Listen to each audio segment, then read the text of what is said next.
வணக்கம், நான் Esther. Welcome our channel. எங்கள் சேனல் ஃபஸ்ட் டைம் பார்த்தீங்கன்னா லைக் பண்ணுங்கள், ஷேர் பண்ணுங்கள், சப்ஸ்கிரைப் பண்ணுங்கள், மறக்காமல் பெல் பட்டன் கிளிக் பண்ணுங்கள். அப்போ தான் அப்புறம் எல்லா வீடியோ உங்களுக்கு உடனுக்குடன் வரும். வாங்க வீடியோக்குள்ளே போகலாம். என்னடா இது எடுத்ததுமே ப்ரௌனியை காமிக்கிறாங்க, குழந்தைங்கள காமிக்கிறாங்கன்னு நினைக்காதீங்க. கிறிஸ்மஸ் டைமில் கொஞ்சம் ரொம்ப பிஸியாகவே இருந்தேன். அந்த டைமிங்கில் நடந்த சின்ன சந்தோஷமான மூமெண்ட் தான். கிறிஸ்மஸ்க்கு முன்னாடி பார்த்திங்கன்னா நம்ம மகிழ், அதன்யா எல்லாருமே கொஞ்சம் வளர்ந்துட்டாங்க இல்லையா. அவங்களெல்லாம் அவங்களுடைய சேட்டைகள்லாம் சூப்பராக இருந்தது. அவங்களெல்லாம் கூப்பிட்டு அப்படியே ஒரு கிறிஸ்மஸ் பர்ச்சேஸ்லாம் முடிச்சுட்டு அப்படியே கேக் ஆர்டர்லாம் நம்மளுக்கு ஜாஸ்தியாக வர ஆரம்பிச்சு ஒரு சந்தோஷமான விஷயம் என் நண்பர்களே. என்னன்னு பார்த்தீங்கன்னா, நம்ம வந்து லைசன்ஸ் எடுத்தாச்சு. எஃப்எஸ்எல் எடுத்து நம்ம வந்து பேக்கரி கிளாஸ் வந்து ஸ்டார்ட் பண்ணியிருக்கிறோம். அது போக பார்த்திங்கன்னா நம்ம வந்து கேக் ஆர்டர்ஸ்லாம் எடுத்து கேக்கெலாம் நிறைய செஞ்சு கொடுக்க ஆரம்பிச்சிட்டோம். கிறிஸ்மஸ் டைம் நம்மளுக்கு சீசன்றதுனால ப்ளம் கேக்லாம் கொஞ்சம் இந்த வருஷம் ஆர்டர் வந்தது. ஃபஸ்ட் டைம் ஆர்டர் எடுத்தேங்க. ஃபஸ்ட் டைமே நம்ம ஆர்டர் கொஞ்சம் தைரியமாக எடுக்கிற அளவுக்கு வந்து கடவுள் நம்மளுக்கு கிருபை செய்தார். நம்மளுடைய நேம் பார்த்திங்கன்னா J3 ஃப்ரூட் ப்ராடக்ட்ஸ் அப்படின்ட்டு ஒரு நேம்லேயும் நம்ம ஸ்டார்ட் பண்ணியாச்சு. எல்லாம் ஸ்டார்ட் பண்ணியிருக்கிறோம். ஆரம்பம் அற்பமானாலும் முடிவு சம்பூர்ணமாக இருக்கும் அப்படின்ற ஒரு வசனம் இருக்குது பைபிளில். அது போல் கடவுள் நம்மளை ஆசீர்வதிப்பார். இந்த டிசைன்ஸ்லாம் பார்த்திங்கன்னா நம்ம சர்ச் பாஸ்டர் தான் நம்மளுக்கு ரெடி பண்ணி கொடுத்தாங்க. ரொம்ப சந்தோஷமாக இருந்துச்சு. ஏன்னா ஒரு பாஸ்டர் கையால் கிடைக்கும்போது கண்டிப்பாக கடவுளே நம்மளுக்கு அதை அனுமதிக்கிறார் அப்படின்னு நினச்சிட்டு தான் இதை ஸ்டார்ட் பண்ணோம். ஃபஸ்ட்டு ஆர்டரே பார்த்திங்கன்னா பாஸ்டர் தான் எங்களுக்கு வந்து பனானா கேக் வந்து செஞ்சு கொடுங்க அப்படின்ட்டு ஆர்டர் கொடுத்தாங்க. ரொம்ப சந்தோஷமாக இருந்துச்சு. அதுக்கப்புறம் பார்த்திங்கன்னா நிறைய ப்ளம் கேக்லாம் ஆர்டர் வர ஆரம்பிச்சிருச்சு. அப்படியே கொஞ்சம் கொஞ்சமாக அப்படியே எல்லாமே செய்ய ஆரம்பிச்சிட்டு இருந்தோம். அப்புறம் பார்த்திங்கன்னா இடையில அப்படியே வெளியே போகிறது, பர்ச்சேஸ் பண்ணுறது, சுற்றுறது, வீட்டுக்கு வருது, குழந்தைங்களை கூப்பிட்டு என்ஜாய் பண்ணுறது, அப்படியே போய்கிட்டே இருந்துச்சு லைஃப் ஜாலியாக. அதனால் அப்பப்போ சின்ன வீடியோ கிளிப்லாம் எடுத்து வச்சுட்டேன். கண்டிப்பாக உங்களுக்கு ஒரு நாள் என்னோடய சந்தோஷத்தை ஷேர் பண்ணிக்கணும் அப்படின்றதுனால தான் போட்டேன். ரொம்ப ஜாஸ்தியாக பேசுகிற மாதிரி தெரியும், வேறு ஒன்றும் இல்லைங்க. கிறிஸ்மஸ் டைமிங்கில் ரொம்ப பிஸியாக இருந்தோம் அப்படின்னு நாங்களே எங்களை நினச்சிக்கிட்டோம். ஏன்னா அடுத்தடுத்து வேலைகள்லாம் இருந்தது. ப்ராக்டிஸு, சர்ச்சில் போகிறது, வெளியே பர்ச்சேஸ் பண்ணுறது, அப்புறம் குழந்தைங்களுக்கு மாறி உடம்பு சரியில்லாமல் போச்சு. இதெல்லாம் நடந்ததுனால அப்படியே அன்றைக்கி பார்த்திங்கன்னா சாங்ஸ்லாம் எல்லாருமே கொயராக சேர்ந்து பிளான் பண்ணி சர்ச்சில் வந்து ப்ராக்டிஸ் பண்ணியிருந்தாங்க. அதுக்கு போயிருந்தோம். அந்த அன்றைக்கி பார்த்திங்கன்னா எங்கள் பெரிய பாஸ்டர் ஐயாவுக்கும் பர்த்டே. அப்படியே பர்த்டேவும் நம்ம ஒரு சின்ன கேக் கட் பண்ணிவிட்டு ஒரு ப்ரேயர் பண்ணாங்க. ஐயா வந்து எல்லாரையும் ப்ளஸ் பண்ணாங்க. அப்படியே முடிச்சுட்டு சாங் ப்ராக்டிஸ்லாம் முடிச்சுட்டு அப்படியே அடுத்தடுத்து கிளம்பியாச்சுங்க. கிறிஸ்மஸ் டைமிங்கில் ரொம்ப பிஸியாக இருந்துச்சு. கிறிஸ்மஸ் டிசம்பர் 1 நம்ம நியூ இயர் வரைக்குமே குடும்பத்தில் உள்ள எல்லாருமே பிஸி. அதான் சொல்கிறேன் பாருங்க, ஜாலியாகவும் இருந்தது, கஷ்டமாக இருந்தது. ஏன்னா குழந்தைங்களுக்கு கூட முடியாமல் போயிடுச்சு. இதெல்லாம் முடிச்சுட்டு அடுத்து பார்த்திங்கன்னா இது எங்கே போகிறோம் பார்த்திங்கன்னா, ஒரு பிரதர் வந்து நம்மள்ட்ட ஒயினில் தான் ப்ளம் கேக் வேணும்ட்டாங்க. அப்போ ஒயின் தேடி அலைஞ்சால் கிடைக்கல. அப்புறம் சரி நானும் அவரும் போய் போத்தீஸில் போயிட்டு, நான் ஆல்கஹால் தான், பயந்துக்காதீங்க.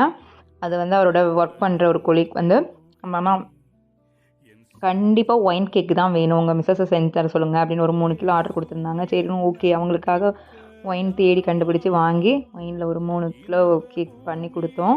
இந்த டைம் கேக் எல்லாமே நல்லா வந்தது. 1-2 கேக் வந்து கொஞ்சம் சொதப்பலாக தான் வந்தது கண்டிப்பாக. அதுலேயும் நிறைய பேர் நம்மளுக்கு ஃபீட்பேக் சொல்லியிருந்தாங்க. அதுலேயே பார்த்திங்கன்னா கேக்கில் வந்து எனக்கு ஆர்டர் கொடுத்த கஸ்டமர் எங்கள் அக்கா தான். எங்கள் சுபாக்காவுக்கே கேக்கு கொஞ்சம் சொதப்பலாம் வந்ததுமே கொஞ்சம் மனசு கஷ்டமாக இருந்துச்சு. நெக்ஸ்ட் டைம் வந்து இதோட பெட்டராக பண்ணணும். அப்புறம் பார்த்திங்கன்னா கிறிஸ்மஸ் டைமில் ப்ரோக்ராம் முன்னாடியே வைப்பாங்க, குழந்தைங்க ப்ரோக்ராம்லாம். குழந்தைங்கள்லாம் வந்து டான்ஸ் ஆடி கிறிஸ்மஸ் தாத்தா எல்லாமே என்ஜாய் பண்ணிவிட்டு நல்லா இருந்தது. அன்றைக்கி ஈவினிங் வந்து குழந்தைங்களோட ப்ரோக்ராம் தான் இருக்கும். அப்போ நல்லாயிருக்கும். ஒரு 3 hours பக்கம் குழந்தைங்களுக்கு ப்ரோக்ராம்லாம் வச்சு ஆண்டுடைய பிறப்பு நற்செய்தியெல்லாம் சொல்லி அவங்களுக்கு கிஃப்ட்லாம் கொடுத்து மோட்டிவேஷன் பண்ணுவாங்க. அதெல்லாம் முடிஞ்சதுமே அப்படியே சர்ச்சுக்கு முடிச்சுட்டு அப்படியே வர வழியிலே நைட் டைம் ஆயிடுச்சுன்ட்டு ஒரு கடையில் போய் ஹோட்டலில் போய் எல்லாருமே சாப்பிட்டாச்சு. எல்லாருமே சாப்பிட்டு அப்படியே வீட்டுக்கு வந்தாச்சு. வீட்டுக்கு வந்துட்டு நிறைய விஷயங்கள் நடந்தது. ஏன்னா எங்கள் வீட்டில் நியூ இயர் கிறிஸ்மஸ் நவம்பர்லேருந்தே பர்த்டே ஸ்டார்ட் ஆகிட்டே இருக்கும். ஆனால் நான் மட்டும் தான் கொஞ்சம் பிஸியாகவே வச்சுக்கிட்டேன். நீங்கள் நம்ம கேக்கெலாம் சைடு பை சைடு செய்ய ஆரம்பிச்சிட்டே இருந்தோம். கேக்கெலாம் செஞ்சு அது பேக் பண்ணி எல்லாமே பண்ணுறது. இது மேலே வந்து ஒரு செட்டப்பே வச்சுட்டேங்க நான். எனக்கு என்ன நிறைய திங்ஸ் கேக்கு கொஞ்சமாக வாங்கி பார்த்திங்கன்னா நிறையா திங்ஸ் ஆகிடுச்சு. அதனால் மாடியில் போய் கேக்குக்குன்னே ரூம் ரெடி பண்ணி கொடுத்துட்டார் அவர். அப்புறம் ஓடிஜி நம்ம புதுசாக வாங்கிட்டோம். அப்படியே கேக்கெல்லாம் செய்ய ஆரம்பிச்சாச்சு. இந்த இடத்துல வந்து ஒரு சின்ன மோட்டிவேஷன் ஸ்டோரி சொல்லட்டுங்களா. இது கடையில் நிறைய வீடியோஸ் வரும், நீங்கள் அந்த வீடியோஸையும் பாருங்கள், உங்களுக்கே புரியும். என்ன மோட்டிவேஷன் ஸ்பீச் அப்படின்னு பார்த்திங்கன்னா, இவ்வளோ கேக்கு என்ன நான் ஒரு ஆளாக தான் செஞ்சேன், கண்டிப்பாக எப்படி செஞ்சேன் அப்படின்றத பார்க்கலாம். நிறைய பேர் வந்து லைஃப்பில் வந்து எப்படி சொல்கிறது, என்னால் எதுவுமே முடியாது, நான் எது செஞ்சாலும் ஃபெயிலியராக தான் ஆகுது அப்படின்னு நினைப்பாங்க. நானும் தான் நினச்சேன். ஆனால் நீங்கள் வந்து ஒரு முயற்சி எடுக்கணும் கண்டிப்பாக. எப்படின்னு பார்த்தீங்கன்னா, ஒரு ஒரு ஸ்டோரி சொல்கிறேன் பாருங்களேன். என்ன ஸ்டோரினா, ஒரு காக்கா இருக்குதாம்மா. காக்கா கூட்டம் இருக்குது. அந்த இடத்துல காக்கா முட்டை போடுது. அப்போது ஒரு கழுகு பறந்து வந்து அந்த காக்கா கூட்டில் இருக்கிற முட்டையோடு சேர்த்து அந்த கழுகோட முட்டையும் போட்டுட்டு போயிடுச்சாமா. அந்த காக்காவும் வெளியே வந்திருக்குது, கழுகு குஞ்சும் வெளியே வந்திருக்குது. எல்லாம் வளர்ந்து அந்த கழுகும் காக்காக்களோட சேர்த்து வளர ஆரம்பிச்சிருச்சாமா. அப்போது ஒரு நாள் பார்த்திங்கன்னா, பெரிய லெவலில் வந்து, ஏன்னா கழுகுலாம் கொஞ்சம் ஜாஸ்தியாக தானே பறக்குங்க, அந்த மாதிரி பறந்துட்டு இருந்துச்சாமா. இந்த இடத்துல என்னன்னு பார்த்தீங்கன்னா, இதெல்லாம் பார்த்தீங்கன்னா நம்மளுக்கு கிறிஸ்மஸ் டைம் கேரல் ரவுண்ட்ஸ் வருவாங்க. எங்கள் வீட்டில் தான் ஃபஸ்ட்டாக வந்துட்டாங்க. டிசம்பர் ஃபஸ்ட்டு வீக்லேயே வந்துட்டாங்க. 1ஆம் வந்தாங்க. வந்ததுமே அந்த அன்னைக்கு நம்ம கிறிஸ்மஸ் டைம் வீட்டுக்கு நம்மளுக்கு கேரல்ஸ் வருவாங்க. வந்து ஆண்டவருடைய நற்செய்தி பிறப்பை குறித்து அந்த தெருவில் நின்று பிரசங்கப்படுத்தி, அதுக்கப்புறம் நம்ம வீட்டுக்கு வந்து டிஃபனோ காஃபி ஏதாவது கொடுத்துட்டு சாப்பிட்டு, நம்மளுடைய அன்பின் காரணமாக தான், கட்டாயம்லாம் கிடையாதுங்க, கொடுத்துட்டு நம்மளை வாழ்த்துக்கள் சொல்லி சர்ச்சில் இருக்கிற கேலண்டர் நியூ இயர் சர்வீஸ்லாம் வந்து பார்த்துட்டு அதை பற்றி சொல்லிவிட்டு ஒரு கெட் டுகெதர் மாதிரி தான், நல்லாயிருக்கும். வருஷத்தில் ஒரு டைம் இந்த மாதிரி ஒரு ஃபெல்லோஷிப்லாம் நல்லாயிருக்கும். கிறிஸ்மஸ் தாத்தா ரொம்ப டயர்ட் ஆகிட்டார். எங்கள் வீடு தான் லாஸ்ட் வீடு, 11:30 ஆகிடுச்சு. அந்த டைமிங்கில் எல்லாருமே வந்தாங்க. சர்ச்சில் உள்ள ஃப்ரெண்ட்ஸ் எல்லாருமே வந்து நம்மளை ப்ளஸ் பண்ணி இந்த இடத்துல கிறிஸ்து பிறந்தார் அப்படின்ற ஒரு செய்தியை தெரிவித்தாங்க.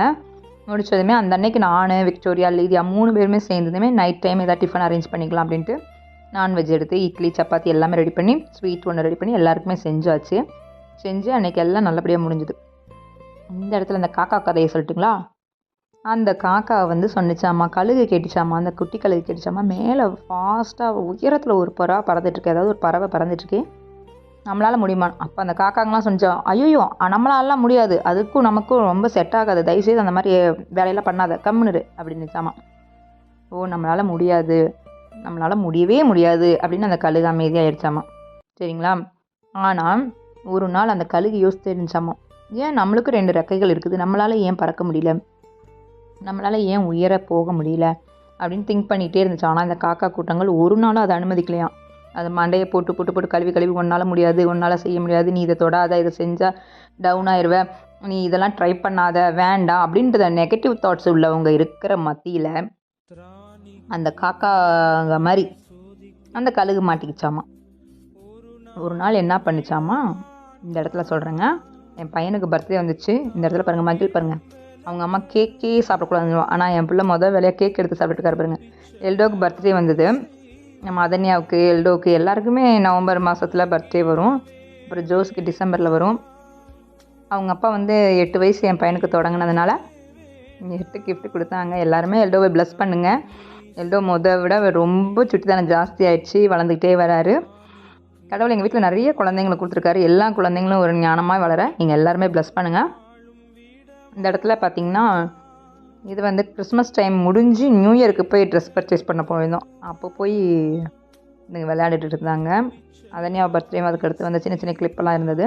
இது நம்ம ஜோஸ்க்கு பர்த்டே. இந்த கேக்கெல்லாம் நான் தான் செஞ்சேன். கண்டிப்பாக லாஸ்ட்டாக ஒரு கேக்குக்குன்னே ஒரு வீடியோ போடுறேங்க. எல்லா குழந்தைங்களும் சாப்பிட்ணுன்றதுனால வீட்டிலே இப்போ ரெடி பண்ண ஆரம்பிச்சு அப்படியே கேக் பிஸ்னஸ் என்னோடது டெவலப் ஆயிடுச்சு.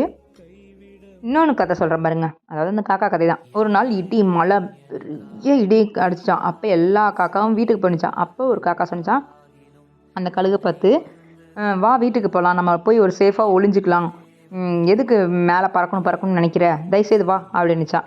ஆனால் இந்த கழுகு கேட்காம நம்ம ரெக்கைகளை அடிச்சுட்டு நம்ம ஃபாஸ்ட்டாக போகலான்னு மேலே பறந்து போச்சான். அங்கே பார்த்திங்கன்னா பெரிய இடி விழுந்ததுமே அந்த மரத்தில் வந்து தொம்முன்னு கீழே வந்துச்சான். அப்போ எல்லா காக்காவும் பார்த்து சிரிச்சிச்சான்.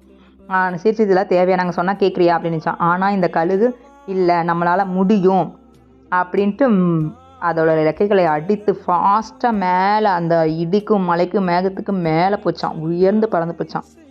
அப்போ தெரிஞ்சிச்சான் அந்த கழுகுக்கு, இத்தனை நாளாக காக்கா கூட்டத்தில் இருந்தோம்னா நம்மளும் காக்கா நினச்சிட்டோம், நம்ம காக்கா இல்லை, நம்ம பிறவியிலே கழுகு, ஸோ நம்ம உயரத்தான் பறக்க வேணும் அப்படின்னு நினச்சிட்டு அந்த கழுகு பறந்துச்சான். இந்த விஷயத்தில் இந்த மாரல் ஆஃப் த ஸ்டோரி என்னன்னு பார்த்தீங்கன்னா, நம்மளை சுற்றி நெகட்டிவ் தாட்ஸ், நம்ம சொந்த பந்தங்கள் இல்லை ஃப்ரெண்ட்ஸ் சர்க்கிள் யாராக இருந்தாலும் ஒன்றால் முடியாது, இதை போய் பண்ணாத, இதை போய் வேஸ்ட் பண்ணாத, இதை அப்படி பண்ணாத, இப்படி பண்ணாத, இதெல்லாம் ஒரு பொழப்பா அப்படின்னு வானிங்க.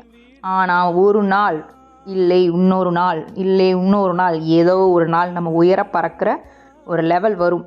ஆனால் நீங்கள் மட்டும்தான் நினைக்கணும், உங்களை நீங்கள் நம்பணும், மற்ற யாரையுமே நம்பாதீங்க. என்னால் முடியும் அப்படின்னு நினைங்க. தோல்விகள் வரும், தோல்விகள் வந்தால் தான் அந்த தோல்வியிலேருந்து நம்ம எப்படி வெற்றியை கொண்டு வரணும், இது எப்படி இந்த மிஸ்டேக் ஆச்சு, நெக்ஸ்ட் டைம் இந்த மிஸ்டேக் நம்ம எப்படி பண்ணக்கூடாது அப்படின்றத கண்டிப்பாக தெரிஞ்சுக்கிறதுக்காகவே லைஃப்பில் தோல்வி வரணுங்க. தோல்வி வந்துச்சுன்னு டவுன் ஆயிடாதீங்க. ஃபெயிலியர் வந்துருச்சுன்ட்டு ஃபீல் பண்ணாதீங்க. கண்டிப்பாக அந்த கழுகு மாதிரி நம்ம உயர்ந்து பறந்துக்கிட்டே தான் போவோம். நம்ம நினைத்ததை, அதாவது ஃபஸ்ட்டு நம்ம நினைக்கணும், நம்மளுடைய எண்ணங்கள் இது நம்மளால் முடியும்னு நினச்சிங்கன்னா கண்டிப்பாக அதை லைஃப்பில் அச்சீவ் பண்ண முடியும். நானும் பார்த்தீங்கன்னா கேக் செய்வேன்னு சொல்லி இன்றைக்கி நானுமே கேக் நல்லா செய்கிற அளவுக்கு கடவுள் கொண்டு வந்துட்டாரு. தேங்க்யூ.